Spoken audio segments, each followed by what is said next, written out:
En primer lugar, el primer paso. A través de la página web del GOVES se activa una dirección específica en el portal Ciudadano que estará operativa en el mismo momento en que se publique la convocatoria. Y en esa dirección, en ese portal, se va a tener una información detallada sobre todos los agentes colaboradores. Los agentes colaboradores van a ser colegios y gestorías. La solicitud solo se tendrá que aportar el DNI, solamente.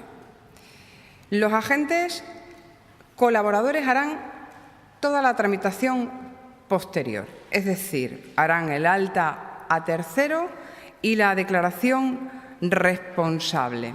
Y será además el órgano gestor el que realice la consulta con la agencia tributaria para comprobar que son correctos los datos de la declaración responsable.